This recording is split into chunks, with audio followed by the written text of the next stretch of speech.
Hey, everybody, welcome in to the first of hopefully many of our Stacked Sports Webinar Series. We're going to be looking at communication plans and strategy across athletic departments around the country. Very excited to bring you some of this content. If you're looking to enhance your communication strategy or find new products that might help you and others in your department engage fans, increase revenue, that's what we're here to help you do. My name is Chris Hyland. I'm the Director of Business Development for Stacked Sports. You also see Ben Graves. Ben, give everybody a little wave there. There you go. Ben is our founder and CEO. And we've got two very special guests to start our webinar series here. We're very excited about having these two on.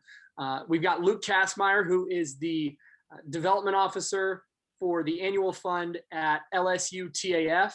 And then we've also got Robert Sampson.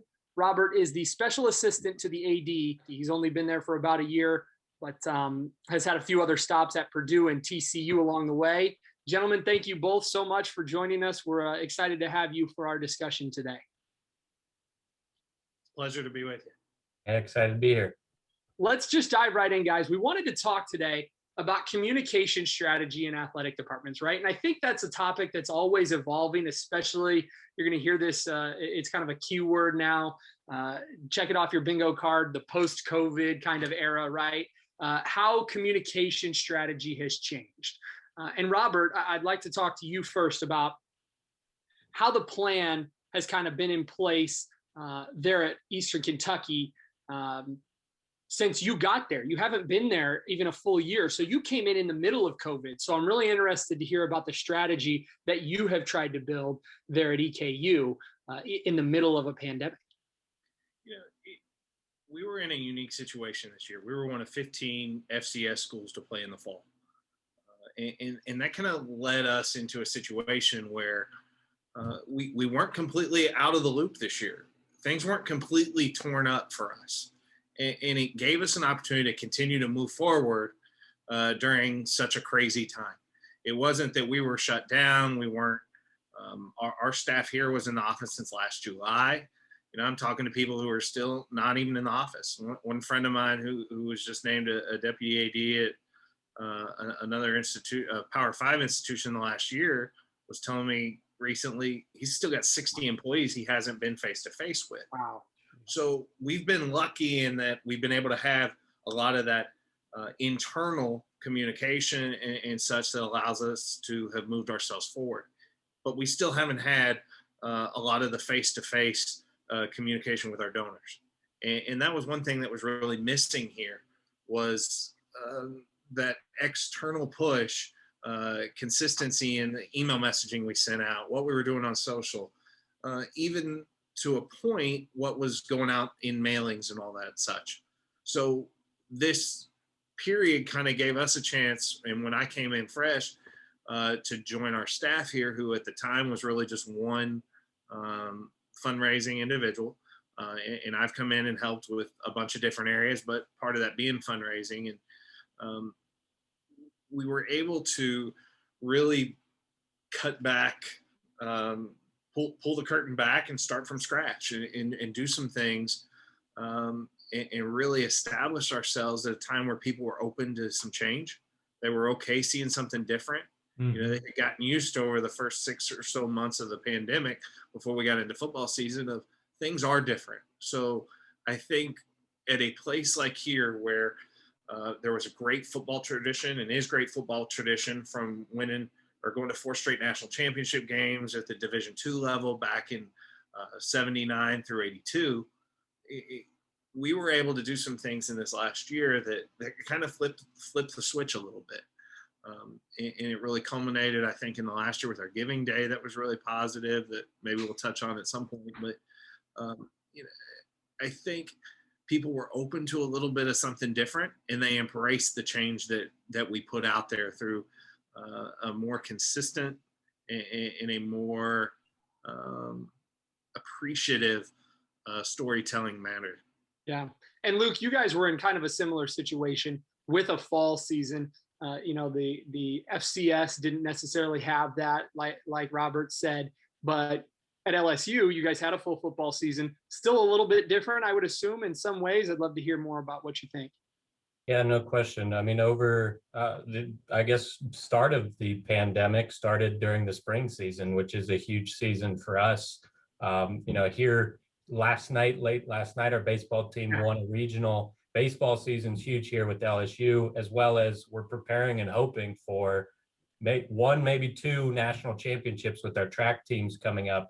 I talk all the time. Obviously, LSU's football program speaks for itself, but I really think LSU flexes its muscles in the springtime because between baseball, our track teams, our softball teams, and our other teams in competition, our golf teams have been fantastic.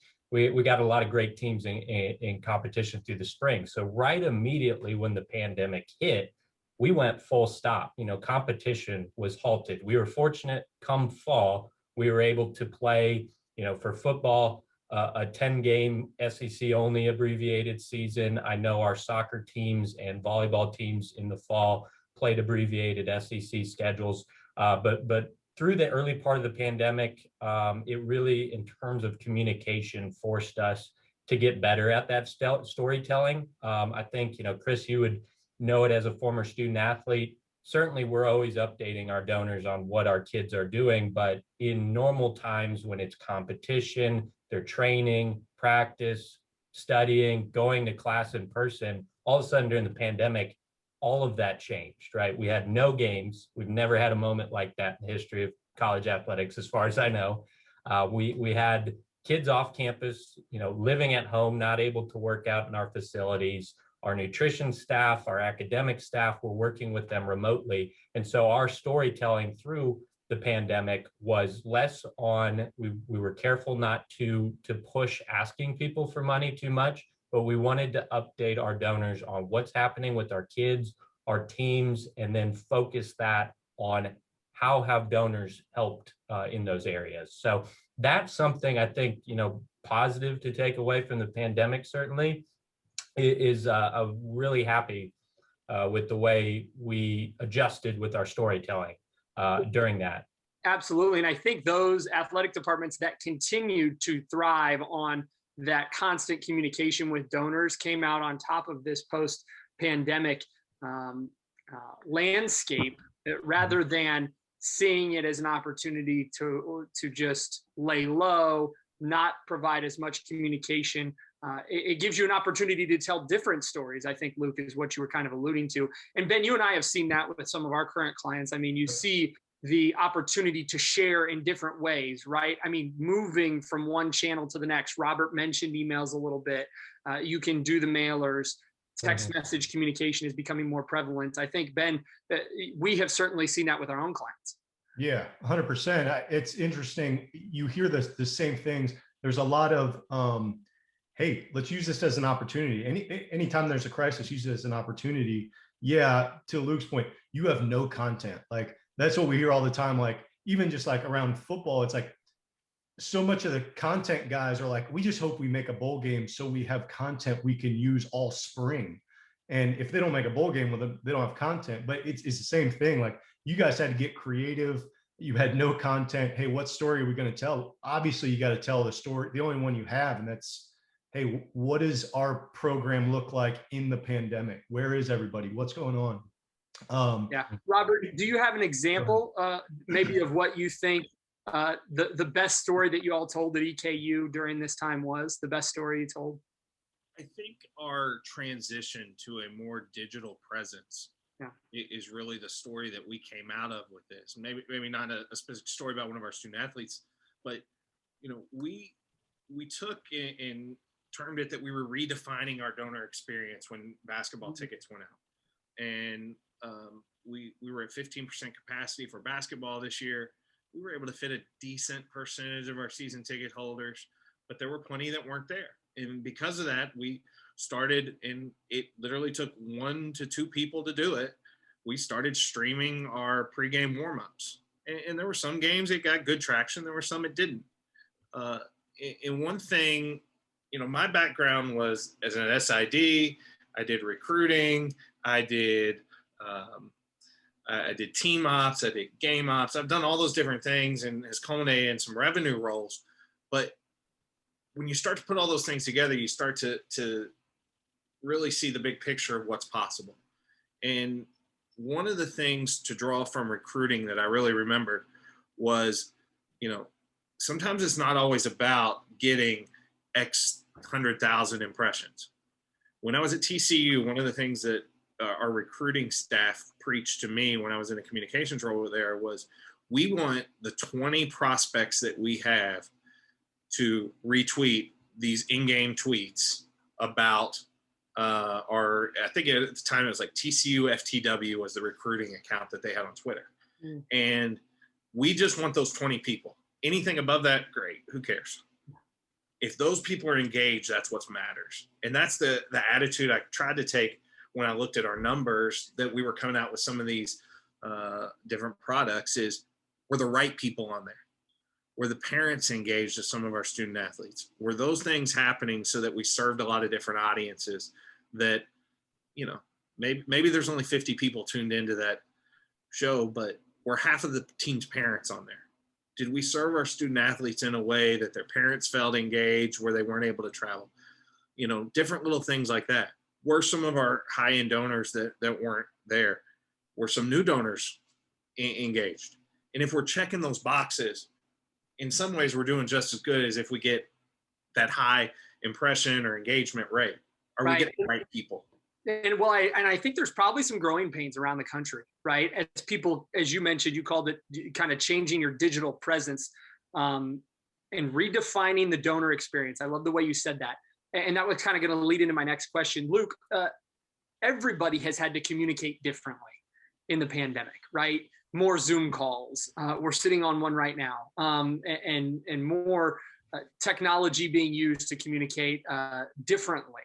How has the donor response been to some of that? Because Robert, to your last point, I think it's difficult sometimes to get people to engage in these new channels. So Luke, what was the response like? And if there were setbacks or roadblocks, how did you guys overcome those at LSU? Yeah, one example of a win, a change that maybe the pandemic forced on us that I think is here to stay. Through the spring, usually around this time, we do with our football coaches a traveling, we call it our coaches caravan. I'm sure a number of schools do a very, tailgate tour type of deal. We do that in the springtime. Well, last spring, certainly events were canceled and moved to a digital format. And we worked with our football staff to turn that into a fully digital event. And some of the feedback we got was phenomenal. I mean, there's been some attempts, I've done some things to try and highlight and focus on the out of state, out of area donors of ours. I think that's a really important group of our fan base that sometimes we focus so much on season tickets and come to our games. Well, someone living halfway across the country might be just as big of an LSU fan as the guy here in Baton Rouge, but just not able to make it in. So what are we doing for those fans? We heard from fans all over the country, Colorado, California, Chicago, that tuned in and they loved it. And they were like, you guys got to do this every year, because we were going to Houston and Shreveport and Monroe and other areas around the local area. And it was great for those folks in that area. And we don't want to move away from that. There's still certainly a place for that in-person event, but making it mobile friendly, making it digital so that anyone around the country can tune in. We had it as a Zoom call where some of our fans were live on a Zoom call, and then it was streamed through Facebook Live. So it was available out to the public. And I remember that, Luke, and Robert mentioned his giving day a little bit earlier, and I'd like to talk a little bit more about that now. Luke, I'll start with you. Through our system, through Stack Messenger, I remember that day vividly, because you guys sent text messages not only for your giving day, but you paired that with one of these coaches' shows. And you got some great response. You got really good engagement from fans through those text messages that you sent, and also with the link to the Facebook Live. So talk to us more about how you guys went about your strategy for the giving day and what was incorporated in that communication plan, and how stressful or what went in, I guess, to the decision of piling a giving day with a coach's show on top of it. And Luke, I'll be honest. Yeah, Luke, go ahead, Ben. Also, I want to know, how did you close that feedback loop? Like, how did you know, obviously the direct maybe text responses, but what kind of systems or tools did you use to close that feedback loop to help you understand, hey, I think this is actually working? Yeah. So I guess full disclosure, it was coincidence that, to my knowledge, that LSU Giving Day and our coaches show worked out, right? We were working with our football staff, and like what we've done with the in-person event in the past, it's typically we've worked around the coaches' schedules. And that's one thing we started to evolve with Zoom and the technology, is engaging our donors, season ticket holders through Zoom with our fans. Just a quick aside here, one thing we've added for our season ticket holders and donors, we're starting to do Zoom calls that we have a member of our sports info staff that has a podcast, and he records some of these podcasts as live podcasts, like a Zoom call, like we're doing right now. And it gives the folks an opportunity to hear it before it's launched as part of the podcast, and they can ask a question straight to a coach. I think the biggest win, it's a great engagement for our folks. The biggest win is when you work with your coaches. Some of our staff will go over to the football building, set up a computer, say, we need a half hour for you to pop in, get on this call, and then you can go back to your day. They love that. So full disclosure, Giving Day at LSU on March 10th and our coaches caravan just coincidentally fell on the same day, but it worked perfectly as we were timing up getting our contract with Stacked, and how can we better communicate things like both of these out to people. That was our first text we sent through the platform. We sent it to any folks who had so far in our Drive Year 21 made a donation, and it was very well received. It was a way for us to communicate Giving Day. I had a number of conversations with folks through the text platform on gifts they were trying to make, or people just appreciated that reminder, that heads up that Giving Day was on March 10th, and our piece in it, we want to be a good partner. It's a bigger than athletics day. It's LSU as a whole. We want to be a good partner and push that to it. And certainly some of our best donors are involved on campus beyond just athletics. But then having the chance also to really push out the stream of the live show that was year 2 of our virtual coaches caravan. Again, very successful, very well received. I think, with that tech platform, we're telling you info that is beneficial to you. That here's a cool thing we're doing tonight. Mark your calendar, be sure to check it out. Here's the link, and sending it to them right in a text, which is a lot of people's preferred communication channel nowadays. That worked really well. So the feedback on that, Ben, I mean, we were gauging our responses to the text. Majority were positive. We did receive a couple negatives.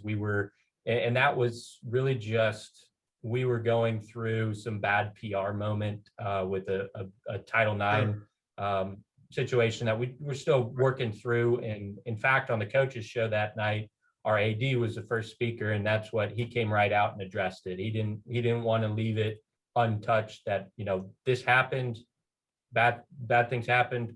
We're doing the things to make them better. But we did catch a little bit of feedback from folks just because of the news, and it wasn't good. Sure. But that was a little bit of negative. But I think just in terms of what we were trying to accomplish, the overall was positive. Our opt-out, it was our first communication through text. Our opt-out, I thought, was a very low number. I think it was around 3%, maybe under 3%, which was very happy with.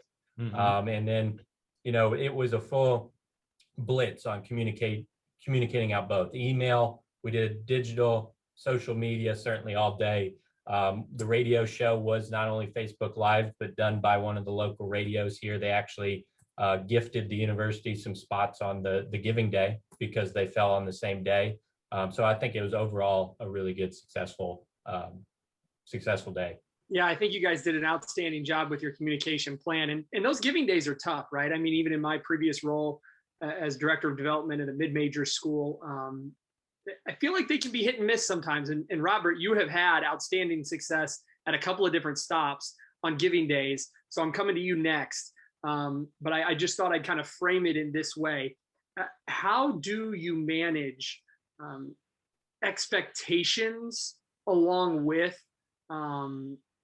results on a Giving Day? Because there are some, like to Luke's point, that'll be incredibly receptive to a Giving Day and going back to some of those donors who have given in the past for that additional gift on top of their regular annual fund contribution.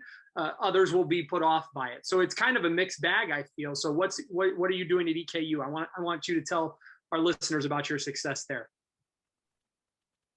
Culture here had not been one of philanthropy. It had been very transactional in terms of I want to buy my tickets. You know, I know I'm giving a set amount as part of that. And we've tried to change that culture a little bit. And I think we've laid a foundation where we're going to be able to utilize a lot more technology here in the next 12 to 24 months to have success even higher than we have, because now that foundation is starting to be built. You know, we started to show people that, hey, we appreciate you doing what you've done for us, but hey, we just had a big moment. We just had a softball win over an SEC team. Hey, give $20X in honor of that. Those little bitty moments are starting to rise up as part of our vernacular, our culture here. And I think we laid a foundation over about 2 months heading into Giving Day, where, you know, every email we sent out, there was a little something at the bottom saying Giving Day is coming. And people responded. We got a couple big gifts that helped. And as a whole, it put us in a position where we had success on our Giving Day. Our funds, I don't want to say it had been ignored here in the past in terms of Giving Day. That we'd had one before, and they raised, you know, a few people had given on that day, but the funds this year went up 1,400%. The number of gifts went up almost 400%, and the total number of donors went up just over 300%. And consistently putting out that message, really hammering it home that week with a lot of emails and all that. Now people understand both within our department that this can be a really important day for us, and externally people understand, you know, why we're doing this. We did a series of storytelling leading in with 4 of our student athletes and sending those messages out. Well, as I look forward, I understand that we need not just our department to tell that story, but our student athletes to tell that story, our coaches to tell that story, our former pro athletes to tell that story for us. So that's kind of, I think, the next step for us in Giving Day. You know, I was lucky enough to be exposed to what was going on with Giving Day at Purdue, and they're one of the most successful in the country at Giving Day. Well, it's really easy when you have platforms and such that and tools that you can help communicate with some of your former student athletes. So when Drew Brees, we can easily communicate with a Drew Brees and he can send out a tweet, or I can text Drew Brees through a platform like this and say, hey, can you do this, this, and this to help us? And those asks aren't going to be very often, but, you know, there were big results from that. And that's the next step for us. When I look at, you know, an FCS school like here, we've got, I think it's 3 guys in the NFL right now. I've got to develop those relationships with those guys between now and then so that they can make that ask for us. Mm-hmm. You know, and it's starting to look at those little details and see where that elevates that day for us outside of the foundation we laid this year. Yeah. And Ben, we've actually had this conversation with Robert in the past, and I want to start with you, and then Robert, you can kind of fill in the gaps here. What we find so interesting is the way that you've been able to track some of that success, whether it be through link tracking or anything else. Go ahead, Ben. Yeah, that's like so much of, I think there's so many tools out there, right? There's so many different resources you can use.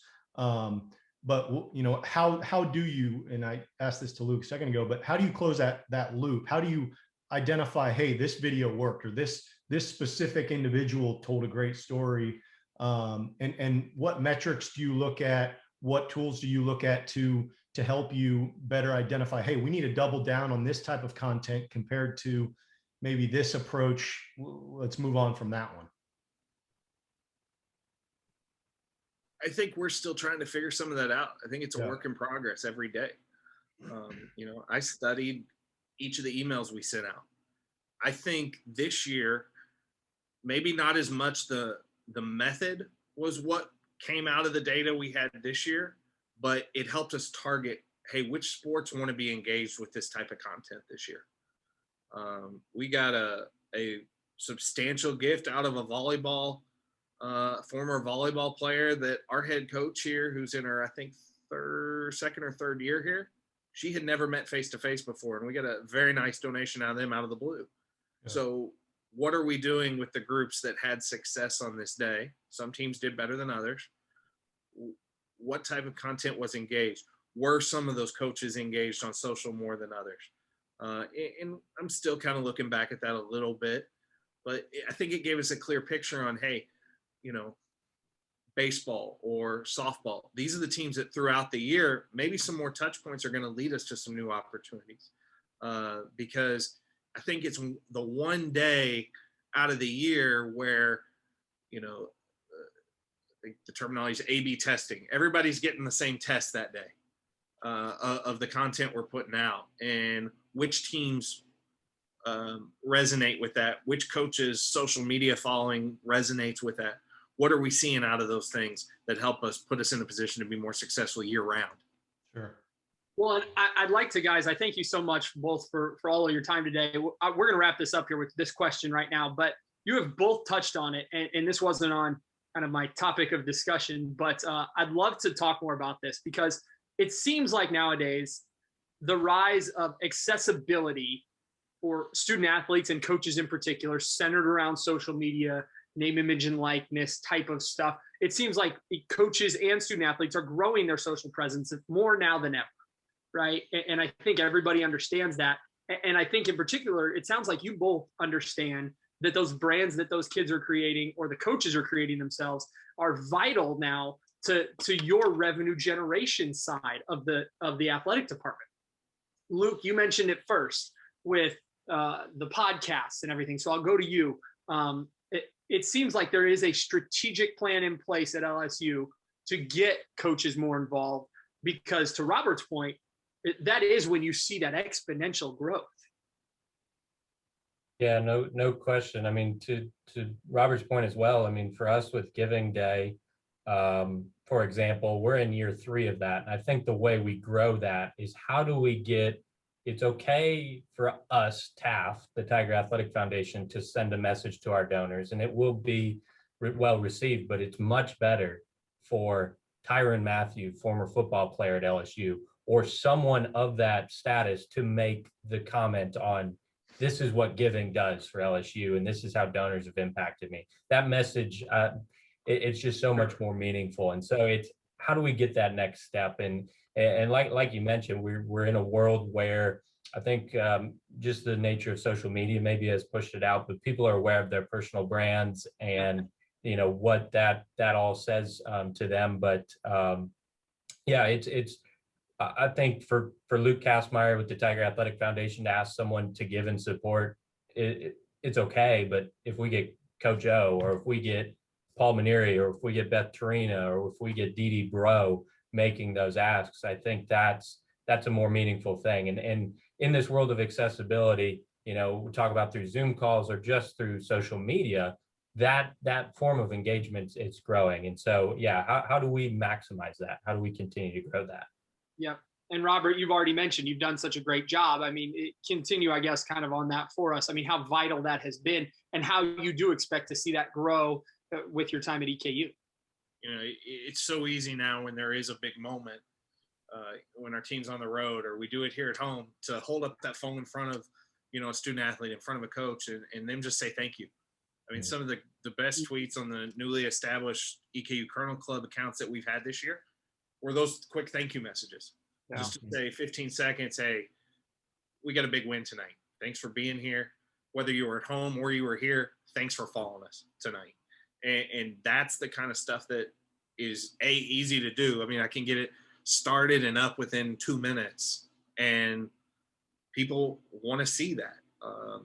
I think we manufactured a lot of stuff this year ourselves, and maybe didn't make as many asks of our coaches and staff, but the ease of doing that is there, and people are now accepting of content that's maybe a little less produced. It doesn't have to be in a studio in front of, you know, a professional camera. The phone is now an acceptable use for everything that we're doing, and that's okay to put that content out, and it works for people. There's an authenticity to it. Yes. And it resonates with people, and we've seen the success of it. You know, I'm excited to continue to share that messaging with our people as we continue to grow and expand our base beyond just our city here. You know, LSU has a wide-ranging brand that everybody across the country cares about. You know, we struggle outside of our city, and we've got a lot of people out there that are passionate about us, but we've got to find ways to connect with them. And I think some of the ability to do that now is there for us, and we're excited to reach people in new ways. I'm so glad you brought up the word that you did, Robert, authenticity, right? Authentic, organic engagement, I think now more than ever is what fans crave. The email inboxes are inundated nowadays with the spam marketing type of emails. And while there is a need for those, I think on a weekly, bi-weekly basis, whatever the strategy calls for, with your athletic department, Ben, what we've seen in particular with our clients is the more times you can engage authentically to create conversation, that's when real growth happens. Yeah, absolutely. And I mean, to bring it full circle, text really does cut through a lot of that noise. And we've seen some of the most successfully, most engaged campaigns being a personal video, just a FaceTime style video sent to recruits, donors, you know, your top level donors. So yeah, I agree. I think it's not going to go anywhere for sure. It's definitely going to be the new norm of how you get people's attention. Absolutely. Well, if anybody out there that's listening wants more information either about Stacked Sports or communication in general, please check out our blog, StackedSports.com. You can follow us on social at Stacked Sports. You can follow Luke Kassmeyer on social. I know Robert's on there as well on Twitter. I've seen them both on Instagram, I believe, as well. So please follow them. Gentlemen, thank you so much for coming on today. We really appreciate it. This has been outstanding. The first of many, hopefully, and we were glad we started off with you guys and you were able to share your insight with everybody out there. So thank you so much.